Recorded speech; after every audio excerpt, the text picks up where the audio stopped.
Jet engines screamed behind me as the heat from the exhaust soaked through my custom suit. My wife, Sloane, was laughing loudly, one of those artificial high-pitched cackles she reserves for her elite Austin social circle and boardroom audience. That same circle was now climbing the steps of the private jet at the Austin Bergstrom tarmac, clutching branded gift bags and half-finished flutes of champagne. I was holding a suitcase, no bag, no drink, no invite, just a quiet ultimatum between my fingers. I knew about the affair. I knew about everything. "Don't do this," I told her. No anger, no pleading, just the weight of it. She didn't hesitate, just spun on one heel, designer sunglasses already down, her hand casually brushing against the arm of Preston Blake, her arrogant VP of acquisitions and poorly hidden lover.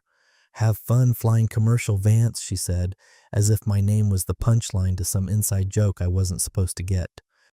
The kind of joke where you're the one left standing on the pavement while your cheating wife and her paramour take to the skies on your dime. The door hissed shut. The jet didn't take off right away. No, it lingered there, almost like they wanted me to hear the laughter bleeding through the fuselage, see the silhouettes clinking glasses, smug shapes in tailored suits, raising toasts to another quarter of dominance and their own untouchable arrogance. I didn't flinch, just stood there as my tie flapped against my chest and the Texas sun baked the top of my head. I didn't blink until the turbine whine faded into the horizon. Then I checked my watch right on schedule. I took 3 steps back from the yellow line, opened my phone and dialed. The line didn't ring. It connected instantly. "Activated," I said. There was a pause on the other end. Then the calm, measured voice of Silas Montgomery, my high-stakes divorce attorney, replied, confirming. "Are you authorizing the forensic financial audit and asset freeze under Clause 14? "Yes." Another pause. "Understood. You're aware of the cascade effect this will trigger across her entire high society portfolio and shared assets." "I'm counting on it." I hung up and turned toward the black car that had been waiting behind a nearby hangar, its lights already on. This is where I should probably tell you what I do, who I am, why the name Caldwell Sloan Trust, the name on their custom luggage tags, and the holding entity for her entire lifestyle brand only exists because of a shadow clause in a very old, ironclad prenuptial agreement. But the truth is, none of them ever asked. For years, I played the supportive spouse, the charming +1 at Austin galas, the man in the corner who quietly funded and legally structured the empire she paraded as her own. When the paperwork went through, my name wasn't listed on the glossy brochures, just an anonymous signatory via a trust nobody in her elite clique cared to audit. Because why would they? I was just her husband. Now they'd learn, but not through shouting, not through a messy public screaming match, through silence and signatures, through a few lines of text they skimmed years ago, and one fatal loophole buried in the fine print of our marriage contract. Clause 14. Before I headed back to the hotel, I glanced one last time toward the sky. They'd be airborne by now, toasting themselves, high-fiving over a successful pitch to yet another high-net-worth investor who'd never know their entire financial infrastructure was now legally unstable. Funny thing is, none of this would have happened if she'd just treated me like I mattered, if she hadn't broken our vows. If she hadn't tried to win in front of her social circle by publicly reducing me to nothing, replacing me with Preston, erasing me by omission and infidelity. But she did, and now, every time that jet climbs, it's running on a financial foundation I just made obsolete. Back at the hotel, I changed shirts, opened my laptop, and entered a one-time code from a black key fob. A simple dashboard appeared. Irrevocable asset revocation in progress. I clicked confirm. The real fun hadn't even started yet.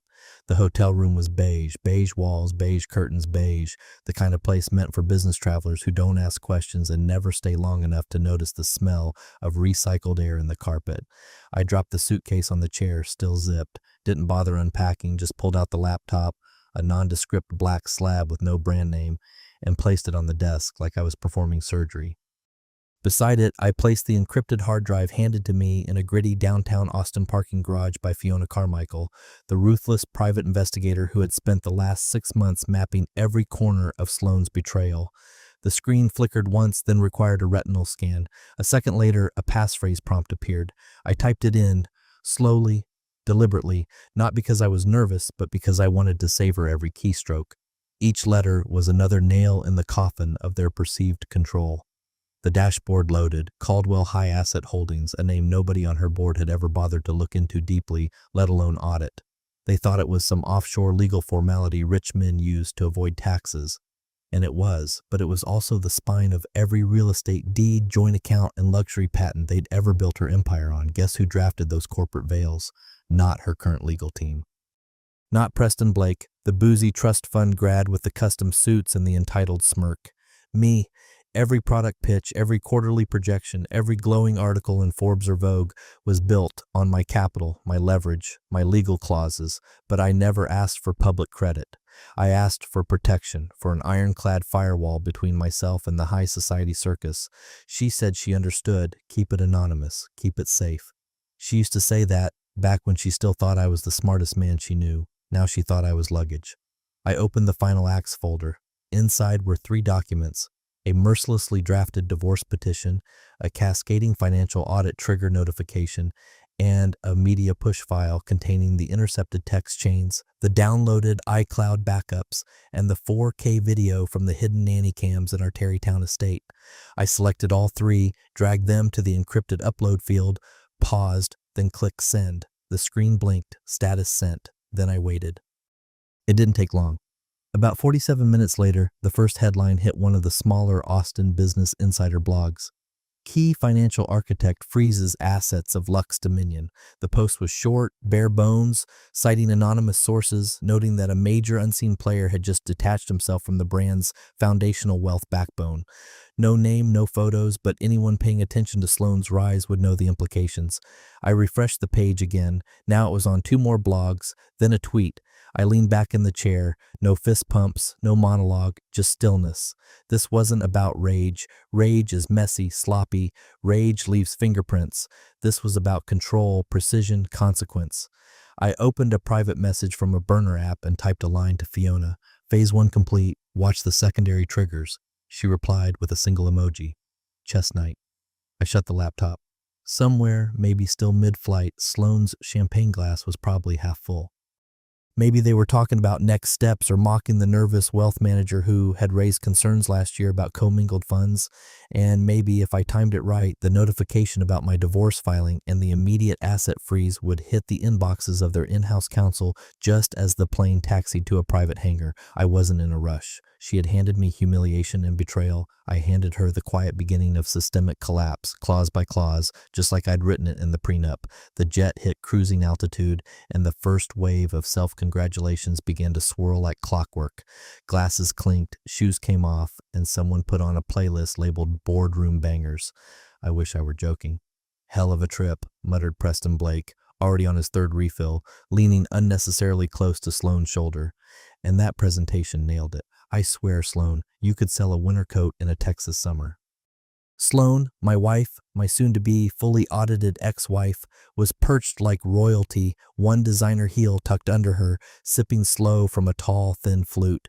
She basked in the attention, the smirks, the shoulder pats, not one mention of the tarmac, not one glance toward the empty seat, just careful laughter, stolen glances with Preston, and forward momentum like nothing had happened. Her phone buzzed. She ignored it, eyes locked on the in-flight screen, mirroring their pitch deck, now looped and muted. Then it buzzed again, more insistent this time. She glanced at the screen, rolled her eyes, and answered with the clipped tone she reserved for anyone who didn't come with a high society pedigree. "This better be good," she said. Chadsworth Wells, the voice on the other end, didn't wait. It was heavy, clipped, and very not amused. "It's Chadsworth. We're seeing movement in the primary trust accounts." She blinked. What kind of movement? A legal departure and a complete asset freeze. Someone just filed irrevocable divorce documents and triggered a forensic audit of the Caldwell Sloan Trust, tied directly to the properties and capital you pitched this morning. She sat upright. "We don't know the name, but he's marked as the sole owner of the entire financial framework under a prenuptial loophole, not just a joint partner. Sole ownership. Do you understand what I'm saying?" There was a beat of silence. "Then, your husband, that's who you flew commercial today, right?" "That guy." "Who is he?" Her hand trembled slightly, just enough that the flute tilted and a few drops of champagne caught the back of her wrist. She didn't notice. Across from her, someone finally registered the shift in her face. Pierce Harrison, the only board member with the faintest understanding of their leveraged debt, leaned forward, squinting like he was trying to read a balance sheet from memory. He was on the trust chain, he said mostly to himself. Wait, your husband? She covered the mic, hissed. No, he just funded things early on. He didn't stay involved. Pierce raised an eyebrow. Then why is his signature triggering a freeze on the corporate accounts? That trust name isn't just a shell. Don't, she snapped. On the other end, Chadsworth continued, voice tight now, we need clarity because if that divorce filing triggers the prenuptial revocation clauses, your entire lifestyle brand is compromised. And your silence right now, it's not helping. I'll call you back, she said, and ended the call before he could protest. The cabin had gone weirdly quiet. No music, no banter, just the soft hum of altitude and unspoken math being calculated in real time. Someone coughed. Another board member, Kimberly from marketing, broke the silence. Wait, are you telling me your husband just pulled the plug on our financial structure and none of us knew he was even the primary holder? Sloane's jaw tightened. It's complicated. Complicated? Kimberly laughed once, hollow. You just pitched an expansion build on capital you no longer control. We promised a 5-year roadmap to investors on properties that might not legally belong to you anymore. That's not confirmed, Sloane snapped, but the air had changed completely. No one looked relaxed now. Nobody was sipping anything. Preston ran a hand through his perfectly styled hair, looking suddenly sick. Phones came out, keyboards clicked, Pierce's brow furrowed deeper, and then came the first headline. Someone showed her their screen. Asset freeze at Lux Dominion. Financial impact under review. Sloane stared at it like it was written in a language she'd never learned. And maybe it was because she hadn't read the prenup, not the real one, not the one I drafted, signed, and buried, where only the smart ones would look, which was to say, not her. By midnight, her sleek downtown Austin penthouse looked like a war bunker lit by iPads and overpriced laptops. Half-eaten catering sweated under modern architectural lighting. Designer jackets had been abandoned. Ties were crooked. Kimberly was pacing barefoot with her heels in one hand, swearing under her breath like it was a new cardio routine. Sloane stood at the head of the glass dining table, arms crossed, eyes locked on a projection no one wanted to keep reading. Preston sat slumped on the white leather sofa, scrolling frantically on his phone. They had looped in legal compliance, external counsel, and 2 panicked venture capital reps within the hour. Everyone kept saying the same thing. He couldn't have, not without our knowledge, not without leaving a trail. But I did. And I didn't. Because no one had ever thought to challenge the silence or my access to her personal devices. At exactly 12:03 a.m., they all received the same email. The subject line was sterile, clinical. Subject, Clause 14, prenuptial revocation and forensic audit consequences. The body of the message was worse. Per the foundational prenuptial agreement filed under the original asset sequence dated 2016 and revised under silent amendments in 2020, an irrevocable divorce filing by the primary signatory under trust entity 4B-93 triggers automatic suspension and revocation of all shared high-value assets, joint accounts, and intellectual property transfers within 72 hours. The following assets are affected: the Terrytown estate, Lux Dominion Core operational funds, all secondary real estate holdings, and all liquid capital held in joint ventures. Furthermore, due to the activation of the morality and fidelity clause, all external corporate spending must cease immediately to preserve capital for forensic review. Failure to comply will result in breach penalties under federal fraud statutes. Kimberly sat down hard. Pierce put a hand over his mouth. Preston, brave, stupid Preston asked, can't we just pay a penalty to reverse it? Their lead attorney, Grant Covington, dialed in from his vacation home in Aspen, shook his head slowly. This clause was constructed like a kill switch. There's no reverse mechanism. You didn't build one. I didn't even know he had a mechanism, Sloane hissed, eyes blazing. Grant was quiet for a beat. Then you didn't read the supplemental trust filing attached to your marriage license. That's where it lives. The trust name is the primary owner. The owner was him. You all spent the money without due diligence. A silence fell over the penthouse, broken only by the sound of Preston knocking over a tumbler of scotch. Pierce finally asked, what happens if we don't comply? Lawsuits. Cease and desist, Grant said. You'll be committing financial fraud the moment the 72-hour window closes. Investors will pull. The SEC might look into the commingled funds. You're effectively squatting in a lifestyle you no longer own. 3 of our 5 current expansion properties are leveraged on those accounts, Sloan whispered. Half our roadmap, our Q4 earnings. Grant nodded. And you'll be releasing statements about delays, maybe foreclosures. You'll be lucky if the board doesn't vote you out by Friday. She didn't sit, didn't breathe for a moment, just walked out onto the penthouse terrace, the warm Texas night air slapping her face like a punishment. She dialed, not her assistant, not legal, me. 3 rings, then voicemail. She tried again. Same. Then again, still nothing. She typed a message. We need to talk. This isn't funny. No response. So she tried a voice memo instead. Her voice cracked halfway through. I don't know what this is or what you're trying to prove, but if this was about the tarmac, if you felt humiliated about Preston, then fine. Yell at me, punish me, whatever. But don't destroy everything. Please, we can fix this. Call me. She hit send. Read, no reply. She stared at the screen for a long time, thumbs twitching until her reflection in the black mirror of the phone caught her off guard. She looked like a stranger, a tired, hollow stranger wrapped in synthetic silk and apologies that were already too late. Back inside, the team had moved on to crisis language for shareholder comms. Phrases like unexpected financial transition and temporary capital disruption, the kind of words that say we're bleeding but trying not to show it. She didn't go back in, didn't need to. She knew what came next, because this wasn't just a clause, it was a countdown. By morning, Sloan was already 3 artisanal espressos deep and pacing her home office like a feral executive. Her designer heels clicked across the hardwood like a metronome, counting down a death sentence. The sunlight through the floor-to-ceiling windows didn't soften anything. It just exposed the cracks she'd managed to hide in boardrooms and society parties. She wasn't used to being the one scrambling for handholds. She was used to being called, not ignored, and certainly not outmaneuvered by the man she had taken for granted. She opened her old contact list, names she hadn't touched in years, consultants, high society fixers, legal tacticians she'd inherited through me, men and women who once dropped everything when Vance Caldwell called, but never once responded to her emails unless I was CC'd. Now she was alone. First, she tried Judge Hayes, the old corporate litigator who used to play golf with me on weekends. No reply. Then came the forensic auditor from Denver, Reed Kensington, the one she once called boring but brilliant after watching him dismantle a rival's offshore accounts. The message was marked read within 5 minutes. No reply. She tried calling straight to voicemail.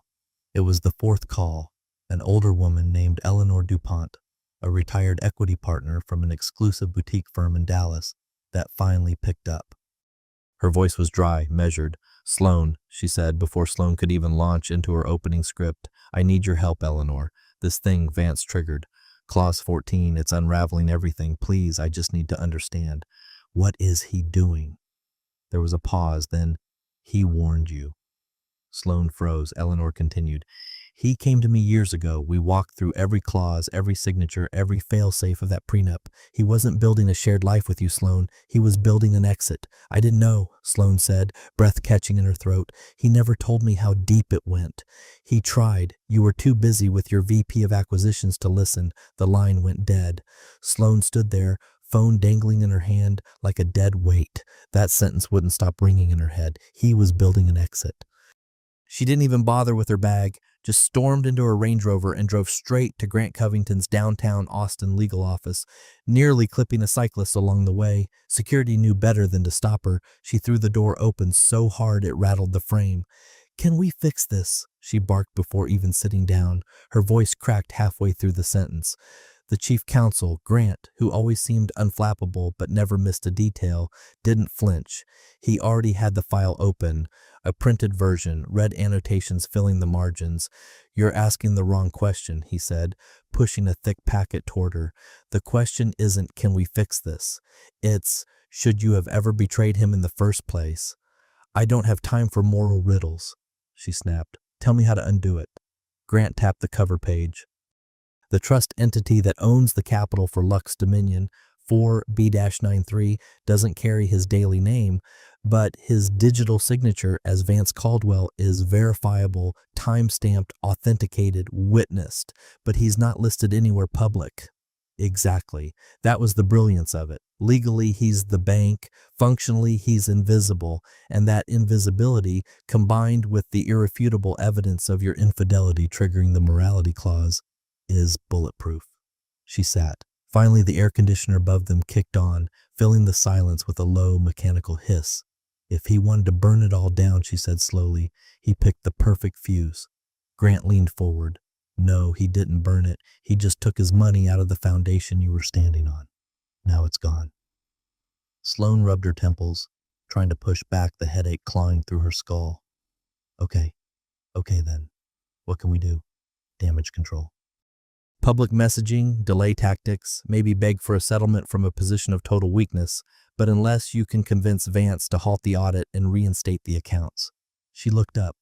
That's impossible. Grant didn't argue because it wasn't a matter of if I would say no. It was that I already had. Silence is a decision too, and I'd made mine. Outside, her phone lit up again. Investor calls, HR PR, and one message marked urgent from Preston. Legal just froze my company cards. My personal shares are locked. What is happening? What was happening? The tide was coming in, and her empire built on my money was washing away. Monday arrived with the stiffness of a funeral. Not the loud kind, the quiet kind where everyone knows what's coming but keeps sipping their coffee like the smell of death hasn't reached their row yet. The boardroom lights in their downtown high-rise were too bright, too clinical, and no one touched the catered breakfast. Not even Kimberly, who once swore by sugar-fueled problem-solving. Pierce came in 5 minutes late and didn't even apologize, which told everyone just how bad things were. Sloane stood at the end of the long glass table, face pale, jaw set, hands clenching and unclenching like she was rehearsing a statement and choking on it at the same time. The screen behind her displayed a dashboard, red arrows, paused projects, headlines flashing words like collapse, asset freeze, partner exit, prenuptial warfare. Let's begin, she said barely above a whisper. No one looked up. She tried again louder. Let's get started. Legal is drafting the framework for an emergency appeal, and compliance is working with PR to... Stop, Pierce said. Not a question, a command. He leaned back in his chair and folded his arms. You said he was just your clueless husband. The room didn't move. I didn't know he was on the trust chain, she replied. Tone, sharp, defensive, brittle. He never told me. He kept things. Pierce blinked once, then turned to the others. She says he never told her. But tell me this, Sloane. If your spouse owned the absolute financial foundation of your entire company, wouldn't you make sure you knew before you started sleeping with your VP? Someone scoffed, quiet but not quiet enough. Preston sank lower in his chair, his usual arrogance completely stripped away. Then came the voice that really mattered. Victoria, the newest board member, brought in for elite optics and regulatory finesse. She didn't speak often. When she did, people listened. He didn't have to tell you, Victoria said. Voice calm, cutting. That's why we hired you.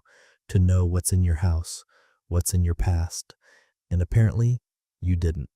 The words hung there. Not loud, just heavy. Sloane's hands dropped to her sides. He was supposed to support me. And he did, Victoria replied, until you turned him into a prop and paraded Preston in front of him. Someone coughed. Preston's phone buzzed twice. Sloane's own screen flashed with a new message from Investor Relations. Senior partner from Kroll just pulled out. Acquisition on hold. We're at DEFCON levels of concern here. She didn't need to read the rest. She already knew. The Kroll deal, months in the making, was set to finalize this week. The media had been prepped. A joint press release was drafted, but the lawyers had spotted the clause 14 audit. And Kroll's general counsel wasn't stupid. Nobody wants to buy a luxury vehicle with the engine missing and a fraudulent title. We can stabilize this, she said to no one in particular. We can negotiate directly with Vance. Maybe resign. Kimberly slammed her palm on the table. Are you listening to yourself? There is no company without him. And you think after the stunt on the tarmac, after you humiliated him with Preston, he's going to play nice now? Silence again. Then Pierce added, honestly, I'm starting to think he never played at all. He built the field. We were just too busy patting ourselves on the back to notice we were standing on his lawn. That one stung. She looked at him like he'd just twisted a knife she didn't know was still in her. I've been CEO here for 6 years, she said through gritted teeth, And I carried this brand through. Carried it where? Victoria asked. To a place where one man can pull a legal thread and everything falls apart because you couldn't keep your vows? The numbers didn't lie. The valuation had dipped another 12% since the weekend. Internal confidence was bleeding out. Mid-tier investors were already drafting exit notices. A junior associate from legal quietly slid a memo down the table. Succession options, preliminary discussion points. She didn't touch it. Outside the boardroom glass, Austin buzzed like normal, but inside it felt like watching a dam crack, knowing the pressure on the other side was no longer theoretical. Sloan turned to the projection again, but the numbers had stopped updating. Even the system was giving up on her. Behind her, someone whispered, Clause 14, that's what the blogs are calling it. She turned, What? Clause 14? That's the nickname floating around Twitter. Investors are using it as shorthand for what he did to you. She stared at them, dead-eyed, then turned to the window. Far below, the city didn't care. Traffic on Congress Avenue kept moving. Lights changed, people walked. But up here, at the top of the empire she thought she owned, the walls were shrinking, and no one was coming to save her. It was around 2:40 p.m. when Sloane's phone vibrated with the kind of force that felt deliberate, not a gentle nudge, a warning. Her assistant's name flashed across the screen, followed by a single line of text. We have a problem. Check the society wire. She tapped the link without thinking, thumb already slick with sweat. The architect who took it all back. That was the headline. Subhead, sources confirm anonymous financial backer behind Lux Dominion triggers prenuptial asset freeze, leaving CEO exposed. Old ties run deeper than anyone thought. The article was brutal, surgical. A journalist named Chloe Winters had done what no one in her own C-suite had managed to uncover, the buried bones. She had sourced archived legal filings from years ago, documents tied to a private trust with exact phrase matches to Lux Dominion's core real estate and capital architecture. She linked them back to an original shell company incorporated the same year as the brand's launch. But that wasn't the worst part. Halfway down the page, nestled between paragraphs of careful analysis and thinly veiled mockery of her affair with Preston, was a photo. Black and white, grainy but clear enough.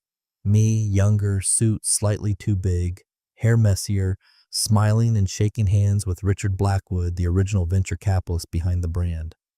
Smiling relaxed, standing in Houndstooth Coffee, where we used to have our date nights when we still had paper ledgers and rented folding chairs. The caption, sources suggest Vance Caldwell wasn't just a spouse, he was the bank from day one. She stared at it for a long time. Not just a spouse, no, I had been the one who introduced her to Richard.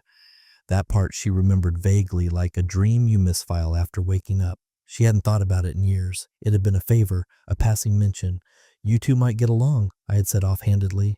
She thought she'd earned her seat at the high society table. Turns out the table was mine. Her inbox exploded. Investors, partners, people she hadn't spoken to in years. 2 news agencies wanted statements. One sent a draft headline already set for the next morning.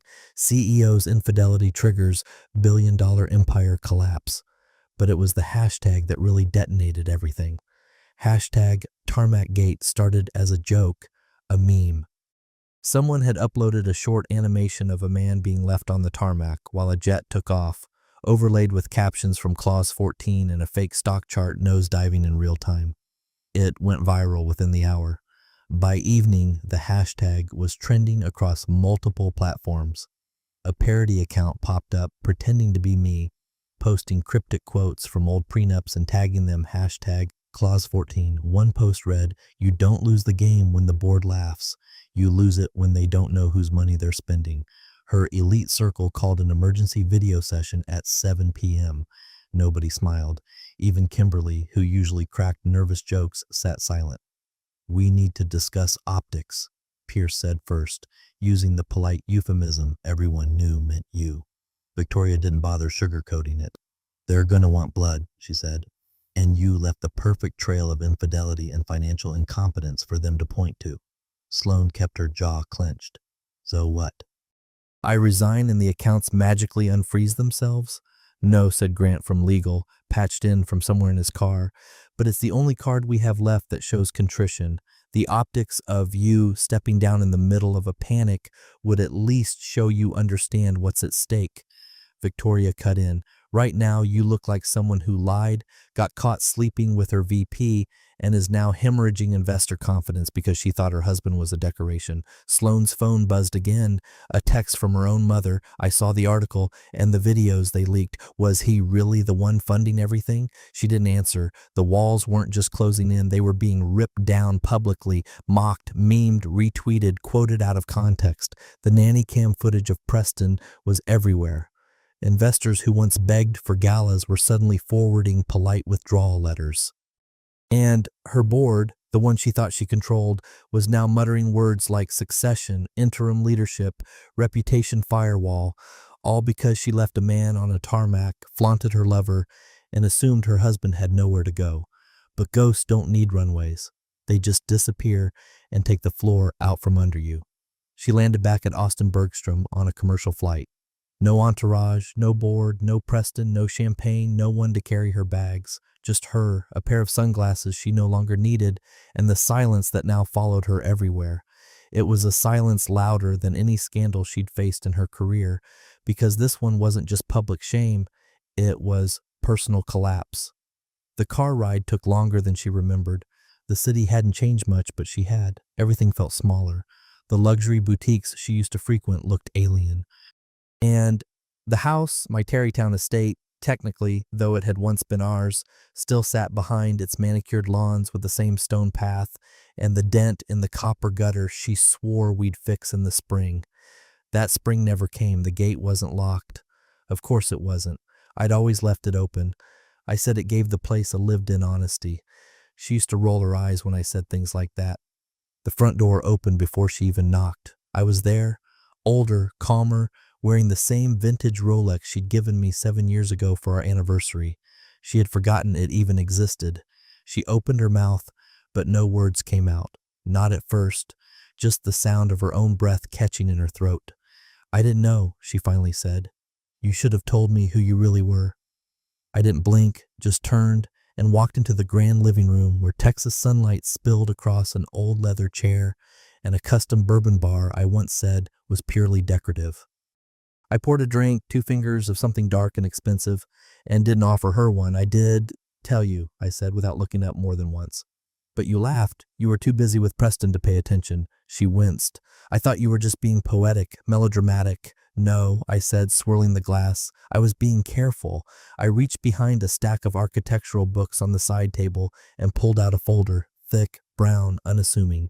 I walked it over, laid it on the reclaimed wood coffee table between us like an offering or a weapon, depending on how you looked at it. She stared at it. What is this? You already know, I said. But read it anyway. She opened the cover, fingers trembling. Inside, full documentation of the trust, the forensic audit logs, the digital signature verifications, the high-res stills from the nanny cams, the intercepted iCloud texts between her and Preston, and clipped neatly to the front, a printed document titled Clause 14, Prenuptial Trigger Conditions and Absolute Asset Revocation. She read the first paragraph, then the second. By the third, her knees buckled and she sank onto the couch like her bones had lost structure. This can't be valid, she whispered. It is validated, filed, witnessed. You gave me authority over the transfer of everything the day you signed that prenup and the day you broke our vows. I was the architect, not the face. There's a difference. But you let me stand there. I let you stand where you wanted to stand. You were so focused on high society optics, Sloan, you stopped looking at the structure. And structure is what holds everything together when optics collapse. She clutched the folder like it could somehow reverse what she'd done. Why now? Why pull it now? I took a sip from my glass. Because you left me on the tarmac. You flaunted Preston in my face. That wasn't... She stopped. Even she didn't believe the excuse forming in her throat. That was petty. It was stupid. It wasn't meant to... I cut her off with a glance. Calm, I see. You reduced me in front of your board and your lover on purpose. That wasn't an accident. That was a declaration. So I responded strategically. She looked back at the document, her eyes scanning the numbers, the chain of custody, the undeniable proof of her affairs, the fact that on paper I had absolute authority over the life she thought she built. I married a ghost, she said quietly. No, I said. You married a partner. You just stopped treating him like one. You decided to sleep with your VP and treat your husband like an ATM. She looked up, eyes glassy. Is this final? I finished my drink. You triggered it and walked out of the room. She stayed there, on the couch, folder in her lap, staring at the paper she never thought she'd have to read. Not in this house, not from me. And for the first time since this began, she realized she hadn't just underestimated me. She'd erased me. And ghosts don't forget. The morning of the emergency shareholder mediation felt like walking into a hospital right after the heart monitor flatlined. No one said it aloud, but the tone had shifted from "let's contain this" to "let's keep the corpse from leaking on the carpet." The press was already sniffing around the lobby of the downtown firm. A cluster of minor outlets lingered near the elevators, pretending not to eavesdrop. A few blue-check Twitter personalities were live tweeting any executive who passed through the revolving doors. One even called out to Sloan directly. "Any comment on Clause 14 or Preston Blake, Miss Caldwell?" But she didn't flinch. She kept walking, kept her face neutral, as if holding herself still would stop the momentum.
Inside the glass-walled conference hall, the board had arrived early to rehearse again. Grant had prepared a contingency script, dry and careful: unexpected personal transitions, strategic financial reassessment, accelerated partnerships, and new verticals. Empty language built to stall panic. But panic wasn't listening anymore. The room filled slowly. Not just shareholders, analysts, observers, rival firm scouts pretending to be consultants, and a few old guard Austin investors who smelled blood in the water and came not to vote, but to watch the collapse unfold in person. Sloan took her place at the front with the rest of the board. Preston was absent, already hiding from the fallout. Face powdered, palms damp, spine straight, she stared at the clock. 5 minutes to start. That's when the envelope arrived. No courier, no announcement, just a man in a gray suit, anonymous, efficient, who walked up to Pierce Harrison, handed him the envelope, and walked out again without a word. Pierce frowned, slit the seal, read, and stopped. "Everything okay?" Victoria asked, glancing over. He didn't respond right away, just turned pale, not shocked, not confused, just resigned, like a man who'd finally found the missing page of a book and realized the ending was already written. He handed the document silently to Grant. Grant read, then looked at Sloan. "Oh my God," he muttered. He signed it. "Who signed what?" she snapped, voice sharper than she intended. Grant turned the page for her. An acquisition offer from a massive competitor, a ruthless private equity firm with aggressive lifestyle brand portfolios. She recognized the name. She knew the name. They tried to absorb her last year and she'd laughed them off. But now they weren't absorbing. They were buying the liquidated scraps. And attached to the offer was a signed strategic partnership agreement. With me, her husband, her ghost, the one who now controlled the rival's capital influx, and had just offered to buy what remained of Lux Dominion's core assets at a fraction of their original valuation. Effective immediately, Grant read aloud, contingent on full transfer of all affected assets and real estate within 45 days.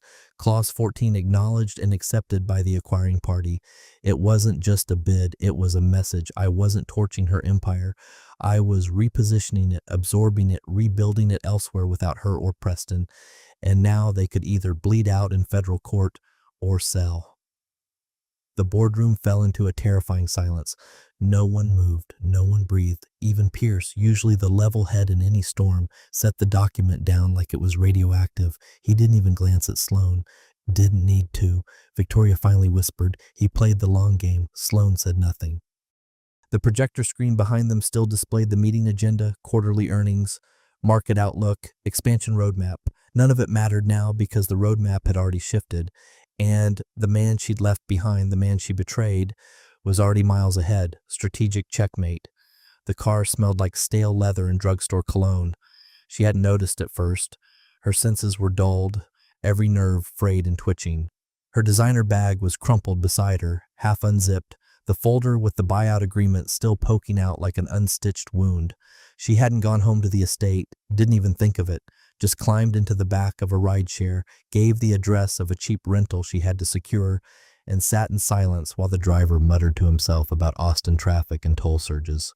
Her phone buzzed, not a call, not a text, just a notification from the financial news app she used to refresh obsessively before earnings reports. Breaking. Lux Dominion CEO. Sloan steps down amid scandalous divorce and massive asset seizure. Her photo was underneath it, the one from her Forbes profile. The power stance portrait with arms folded, chin high, and the caption that once read the vision behind the luxury future. Now it might as well have said, the ghost's ex-wife. She didn't tap it, just stared. The notification faded. The silence didn't. No one called. Not her mother. Not Victoria. Not Grant. Not even Kimberly, who once said they'd ride or die together through any storm. She'd ridden. She was the storm. And now she was the wreckage. At a red light, the driver shifted in his seat, glanced at her in the rearview mirror. He was maybe in his 30s. Ball cap, hoodie with some crypto startup logo she didn't recognize. He squinted. Hey, he said casually, like he wasn't sure if it was a dream or deja vu. Weren't you the one who left your husband on the tarmac for that VP guy? She looked up, met his eyes in the mirror, didn't speak, didn't blink, didn't deny it. He shrugged, turned back to the road. As the light turned green, she leaned back in her seat and closed her eyes. Elsewhere, far from the glass towers and investor decks, I sat in a quiet, sleek rooftop lounge lit by amber light and the low hum of jazz from a live band nobody was paying attention to. It was the kind of high-end Austin place that didn't ask questions, didn't offer fake congratulations, just served your drink, remembered your face if you tipped well, and left you alone if that's what you wanted.